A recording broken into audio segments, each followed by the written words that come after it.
বিলাহী গছবোৰ অলপ লেহুকা হয়, সেইকাৰণে তাত যেতিয়া বিলাহী হয়, ফলবোৰ হ'বলৈ আৰম্ভ কৰে, এই গছৰ ঠালবিলাকে বিলাহীৰ ওজনটো ল'ব নোৱাৰি তললৈ দু খাই যায় বা ভাঙি যায়। সেইকাৰণে আমি কি কৰিব লাগে, এই ঠালবিলাকত এনেকুৱাকৈ ৰছীৰে বান্ধি পেলাই ছাপৰ্ট দিব লাগে। এই ছাপৰ্টটো আপুনি খুটি পুতি পেলাইও দিব পাৰে, বা নহ'লে মই যেনেকৈ দিছোঁ, মই ৰছী দি পেলাই ছাপৰ্ট দিছোঁ, এনেকৈও দিব পাৰে। যেনেকৈ মই কি কৰিছোঁ, এই যে চাউলৰ বেগটোত 5 কেজি চাউলৰ বেগত মাটি ভৰাই মই বিলাহী কৰিছিলোঁ, তাতে মই মাজত এডাল নাৰিকলৰ ৰছী বান্ধিছোঁ, আৰু ৰছীডাল এনেকৈ ওপৰলৈ নি পেলাই বান্ধি দিছোঁ। এই ৰছীডাল ইয়াত বান্ধা আছে, আৰু তাৰপাছত এই ৰছীডাল ওপৰলৈকে গৈছে, ওপৰত মই বান্ধি দিছোঁ। গতিকে এইডাল নাৰিকলৰ ৰছী এনেকৈ বান্ধি দিয়াৰ পাছত এই নাৰিকলৰ ৰছীডালৰ লগত মই এই বিলাহীৰ এই ঠালটো এনেকৈ বান্ধি দিছোঁ। এই গছজোপাত দুটা ঠাল ওলাইছে, এটা এইফালে এটা এইফালে, তো এইটোক ইয়াত বান্ধি পেলাই এনেকৈ মই ইয়াত টানকৈ বান্ধি দিছোঁ নাৰিকলৰ ৰছীডালত। গতিকে ই হাউলি যোৱা নাই, ই ভাঙিও নাযায়, এনেকৈ ৰৈ থাকিব। তো ইয়াত মই সেউজীয়া এনেকুৱা ৰিবনটো ইউজ কৰিছোঁ দেখিবলৈ ভাল হ'বৰ কাৰণে। আপুনি যিকোনো ৰছী ব্যৱহাৰ কৰিব পাৰে, খালি ডালটোত যেতিয়া বান্ধিব ইয়াত খুব টানকৈ নাবান্ধিব, ইয়াত অলপ লাহেকৈ বান্ধিব, আৰু এইফালে ৰছীত টানকৈ বান্ধিব।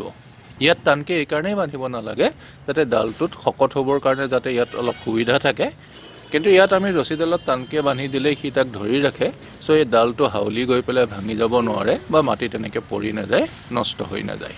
তো এয়া আৰু এজোপা বিলাহী, এইটো এটা ডাঙৰ বিলাহী পকিছে, আৰু এই এজোপা গছ একেটা 5 কেজিৰ চাউলৰ বেগত 3জোপা গছ হৈছে। এই এজোপা গছ, এই এজোপা গছ, গোটেইকেইজোপা গছতেই লাগিছে বিলাহী। চবতে মই ৰছী দি পেলাই ছাপৰ্ট দিছোঁ। এইটো ৰছীত বান্ধা আছে, এয়া এডাল ৰছীত এয়া বান্ধা আছে, এই ৰছীত এয়া বান্ধা আছে।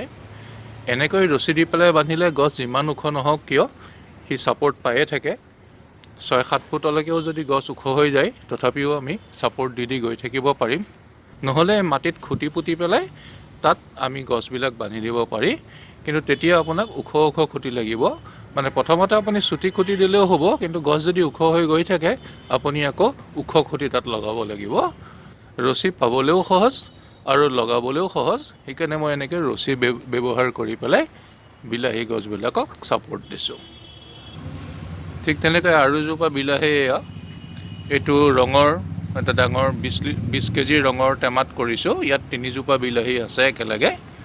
তো প্ৰতিজোপা বিলাহীৰ কাৰণে মই এনেকৈ ৰছী দি দিছোঁ। বিলাহীবিলাকৰ গছৰ মাজত গেপ থাকিলে তাৰ মাজেদি যেতিয়া বতাহ চলাচল কৰি থাকে তেতিয়াহ'লে সহজে তাত বেমাৰ আজাৰ নহয়। সেইকাৰণে এনেকৈ ৰছীকেইডাল আঁতৰে আঁতৰে দি পেলাই গছকেইডাল আঁতৰাই আঁতৰাই দিছোঁ। আৰু এইবাৰ ৰছীকেইডাল এফালে ইয়াতে এটা খাজ আছিলে ৰঙৰ বাকচটোত, চ' ইয়াতে মেৰিয়াই পেলাই ইয়াতে বান্ধি দিছোঁ। তো এনেকৈও আমি তাক ছাপৰ্ট দিব পাৰোঁ।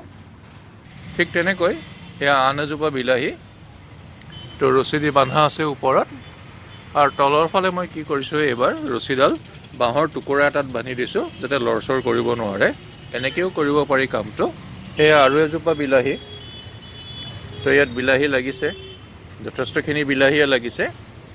তো মই ঠিক তেনেকৈ নাৰিকলৰ ৰছী বান্ধি দিছোঁ, আৰু ইয়াত এটা বান্ধ আছে এইটো ঠালৰ কাৰণে, ইয়াত এটা বান্ধ আছে এইটো ঠালৰ কাৰণে। আৰু এইবাৰ মই কি কৰিছোঁ, এই নাৰিকলৰ ৰছীকেইডাল এই কামিডালত বান্ধিছোঁ, আৰু এই কামিডাল এই চাউলৰ বেগটোৰ তলত ৰাখিছোঁ।